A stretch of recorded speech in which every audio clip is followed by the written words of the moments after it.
Bonjour à vous tous. Aujourd'hui, je vais vous présenter le Walther PPK en calibre 32 ACP. Donc, c'est la fameuse arme de James Bond que voici, que tout le monde connaît. Donc, elle est déclinée en deux calibres, le 32 ACP et le 9 mm court, qu'on trouve pas fréquemment, surtout en Europe. C'est plus, on va dire, aux États-Unis, parce que c'est une arme qui est maintenant fabriquée. Comme vous pouvez le voir, en Virginie Alexandrie Inter-Arms, donc fabriquée aux États-Unis.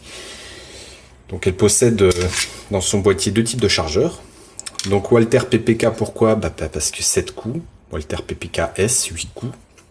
Donc comme je le disais précédemment, le chargeur, un avec talonnette, un sans talonnette. Bon, moi j'ai une petite main, donc je peux vous dire que l'arme tient fantastiquement bien. Je l'ai très bien en main. Une bonne prise en main. Voilà.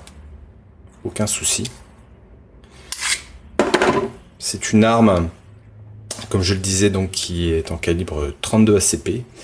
Donc pendant longtemps, je me suis informé sur cette arme et ce type de munitions. J'ai pu voir que certains reportages du type ICOG 45 présentaient cette arme. Donc on voyait effectivement Monsieur ICOG qui tirait à 70 mètres avec, sans problème. Toucher la cible métallique. Bon, alors maintenant, après avoir acheté l'arme et utilisé ce type de munitions, Monsieur Hickok est un tireur fabuleux, parce que moi, je n'y arrive pas. Je pense que ça vient essentiellement de la manufacture des balles. En France, on n'a pas beaucoup de choix, ni au Luxembourg, sur le 32 ACP. Et je pense que ces balles sont beaucoup moins précises, parce que aux États-Unis, ils ont beaucoup plus de choix. Nous, on n'a pas trop de choix, donc un peu déçu sur la qualité des balles vendues en Europe. Certainement que là-bas, les balles sont de meilleure qualité, donc beaucoup plus précises, et certainement peut-être les a-t-il fabriquées lui-même, tout simplement. Donc, ce qui fait que, bon, là, je ne peux rien dire. Sinon, pour en revenir sur l'arme, tout simplement, bah écoutez, au niveau du démontage, par exemple, vous voyez, ça se fait tout simplement en tirant sur la tige qui est là. Voilà.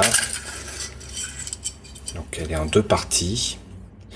Le canon qui est ici est attaché à la partie centrale là.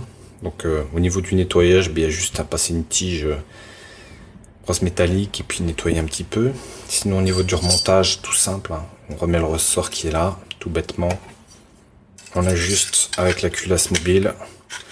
On refait le même mouvement qu'on a fait tout à l'heure. Et voilà. Tout simplement. Ça bouge plus. Voilà. Au niveau de la détente, c'est une arme. Vous voyez, ça ne demande pas beaucoup de force. Et ici, elle est extrêmement souple en semi-auto. Voilà.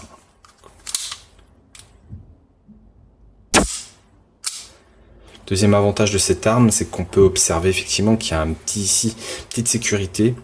Cette sécurité est assez rare sur les armes de poche. Donc si je l'enclenche, vous voyez, je suis à fond, il ne se passe rien. Je la désenclenche. On peut tirer sans problème. Maintenant pour ce qui est de l'œilleton guidon, comme vous pouvez l'observer, voilà, il est de très bonne qualité. On a un très bon visu. Mais bon, comparé à d'autres armes, c'est pas le top non plus, parce qu'elles sont très petites, hein. Voilà, c'est vraiment une arme très compacte, très agréable à tirer. 32 ACP extrêmement doux. Là-dessus, il n'y a rien à redire. Ça manque juste un peu de précision, tout simplement. Comme je le disais, ça vient certainement des munitions, ça vient certainement pas de l'arme.